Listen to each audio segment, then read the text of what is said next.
Hello and welcome to Flip and Clip. Today I'm going to explain a thriller sci-fi movie, so don't forget to grab your snacks and enjoy the video. The year is 2057, and the sun is dimming, causing freezing temperatures on Earth. 7 years ago, a project named Icarus I was sent to restart the sun, but the ship mysteriously vanished. Now the same task is being tried by the new crew of Icarus II. The movie opens with a group of astronauts heading to the sun with a nuclear bomb to jump-start it. However, they are about to face some difficult decisions along the way. 8 astronauts, Captains Searle, Cassie, Corazon, Mace, Trey, Canida, Harvey and Kappa are on board the Icarus II. It is fitted with a stellar bomb the size of Manhattan that they plan to detonate at the sun's surface in order to restart the dying star. The Icarus II is built behind a massive shield that shields it from the sun's heat and light. Captain Searle, the brains behind the stellar bomb, and Mace Corazon, a psychotherapist, are all members of Kappa. Harvey, Cassie and Trey are seated in the delivery's observation room, peering out a window that blocks the sun's light. The entire group is eating dinner together as Canida, a well-known, indicates that they will reach the dead region sometime within the next 24 hours, meaning that they will lose all communications with Earth. They were not prepared for this. Meanwhile, Searle asks the ship's AI named Icarus to lower the filter so he can examine more daylight. Icarus suggests just 3.1% of the sun's full might. He then adjusts the filter to 3.1% and finds it fascinating. Corazon tends to the ship's greenhouse and reports to Canida that they are producing excess oxygen, meaning they will have enough for the return journey. Kappa enters first and records a message for his family in which he mentions that by the time they receive this message he will be close to the Sunday. Meanwhile, Canida is thinking about Icarus I. She says they don't know for sure why that mission failed, but it wasn't because of a lack of oxygen. Kappa and Mace get into a fight because Kappa took too long to send his message. And now they can't send any more messages due to solar wind interference caused by his outburst. Mace has to have a session with Searle, who prescribes 2 hours in the Earth room, a place that feels like being on Earth, to help Mace. Afterward, Mace gives a not-so-great apology to Kappa. Cassie declares to the rest of the group that they're going to look Mercury passing in the front of the Sunday. Everybody excitedly gathers inside the observation room to look at afterward. Harvey hears a atypical signal and gathers all of members. He reveals that it is the distressed signal of Icarus I that is achieving them now. Because the iron content material of Mercury is acting like an antenna.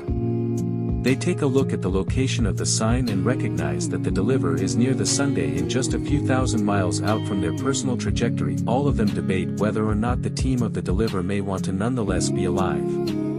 However, Mace says that is a ridiculous debate when you consider that their venture is some distance too crucial to abandon. Simply to assist a group that may or may not be alive, and everyone has the same opinion. But Searle points out that their task is surprisingly delicate and has most effective been examined in concept. They haven't any concept if it's far without a doubt going to paintings. However, going to the Icarus I will give them a 2D stellar bomb. That means they will have tries at the assignment which might be worth the detour. Mace says they should vote on this. However, Canida says the decision must come from the maximum informed man or woman on the problem. Kappa admits to Canida that whether the bomb will simply reach the floor of the sun is anybody's bet because there are too many variables to keep in mind. However, he admits that there's no fabric left returned on Earth for any other mission and they may be humanity's last hope. So it'd be higher in the event that they had shots at this. They comply with go after Icarus I. Next, an alarm is heard for the duration of the ship. The crew gathers to look what's incorrect, and Trey exhibits that he tousled. He made all of the calculations for the new trajectory and became the ship, however forgot to modify. Canida says that they may be now not all burning from the solar proper now. Because of this the damage is not that awful. Mace exhibits that 4 sectors of the shield are offline. However, they can't be reset from the inner because their PC components are burned. They should go out and manually reset them. Canida says he will pass and trade volunteers to go with him.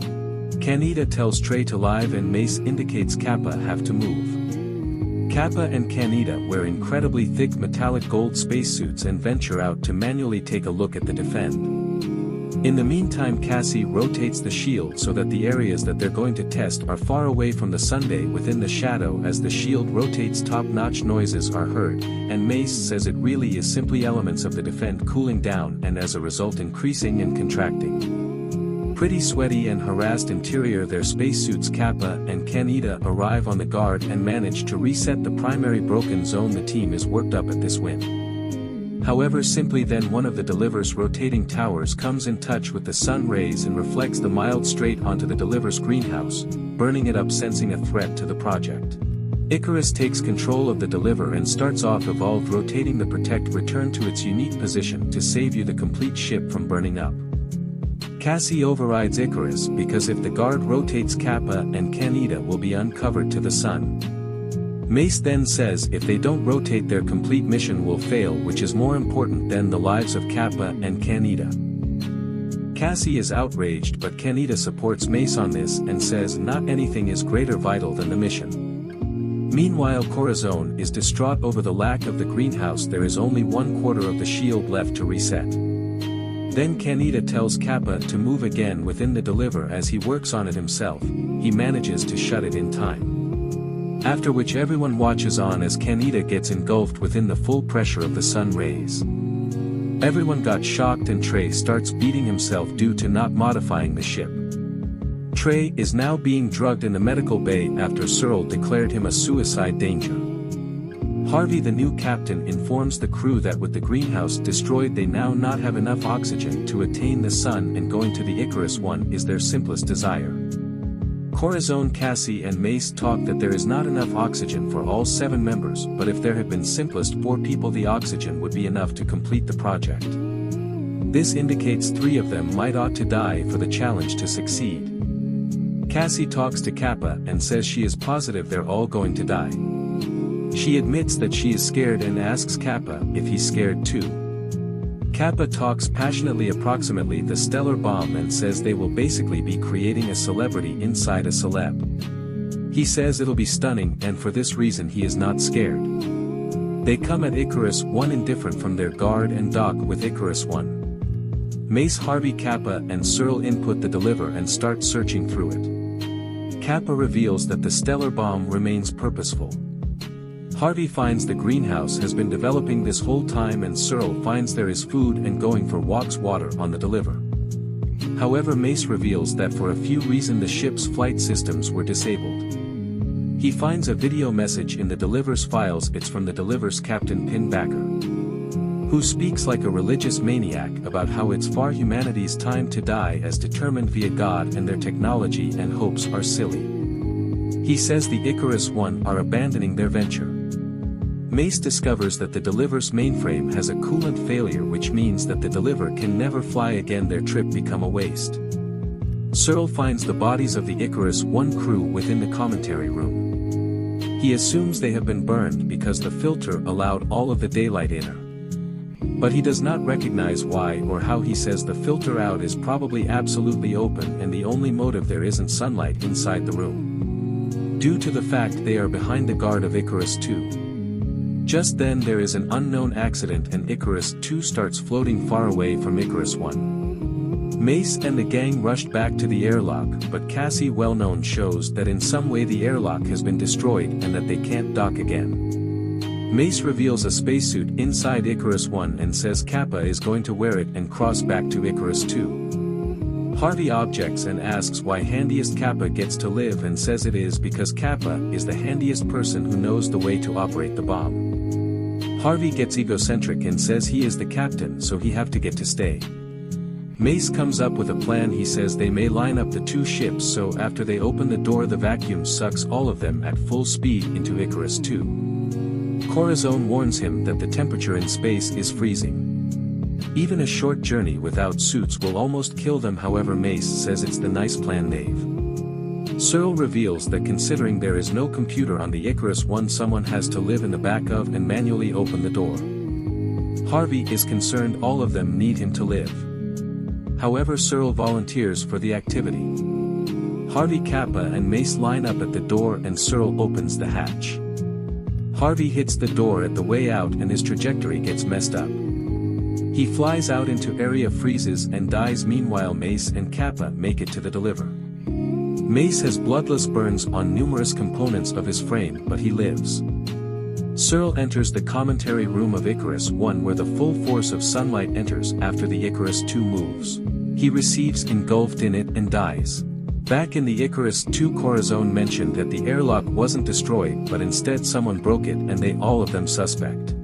Time is running and there is no oxygen for 5 peoples on ship to finish the project. So, they have to kill one of them. All of them votes on killing Trey.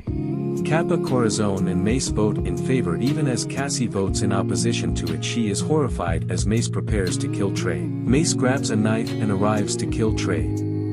However, unearths that he has already devoted suicide. Mace blames Kappa for the whole lot that has occurred, as it became Kappa's decision to detour to Icarus I. Kappa is outraged and the two combat. However, they cannot fight for long because there isn't always tons oxygen at the ship and that they run out of breath. Later, Kappa is operating when Icarus informs him that there are 5 people at the ship and one is unknown. Icarus says the unknown character is in the commentary room. Kappa arrives there to discover a burnt-up Pinbacker who's by some means nonetheless alive. He once more talks about Judgment Day like a non-secular lunatic and says that he goes to be the remaining person alive to talk to God while Judgment Day comes. Then he attacks Kappa with a knife within the chest. Kappa runs and Pinbacker follows. Kappa finds a compartment and seals himself in, however Pinbacker locks him from the outdoor, trapping him inside the compartment. Kappa realizes that it turned into Pinbacker that destroyed the airlock. Pinbacker then goes to the principal frame of the ship and eliminates it from the coolant, just like he did with Icarus I. Corazon reveals an infant plant nonetheless alive in the greenhouse and tries to call Mace to offer him the best information. But Pinbacker arrives and stabs her. Mace arrives at the primary computer, which he powers up with a transportable battery. He reaches out to Kappa via a match in his compartment. Kappa tells Mace about Pinbacker. Mace realizes the mainframe is out of the coolant, seeing that there may be no electricity, and Mace has to manually input the coolant that is freezing to decrease the mainframe. Meanwhile, Cassie wakes up in her room and realizes that there is someone nearby. She sneaks away, but she is chased by Pinbacker and Cassie runs into the bomb chamber. Mace, who is freezing at this point, tells Kappa that the computer might not come again online in time, so he has to manually steer the bomb into the sun while trying to lower the closing mainframe into the coolant. Mace's leg gets stuck and he freezes to death. Kappa wears the EVA suit in his compartment and makes use of the heating device in it to break loose. He arrives within the manipulate room and manually detaches the shield and the bomb from the relaxation of the deliver, and then rushes to get on it before it gets too a ways away.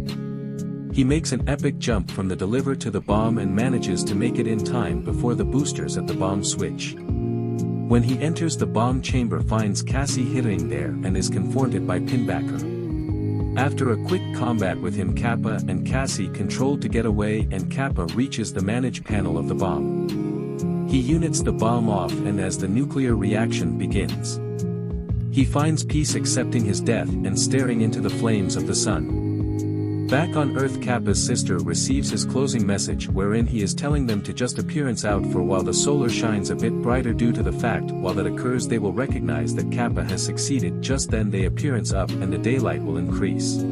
Thank you for watching. If you liked the video, please hit the like and subscribe button and leave a comment below.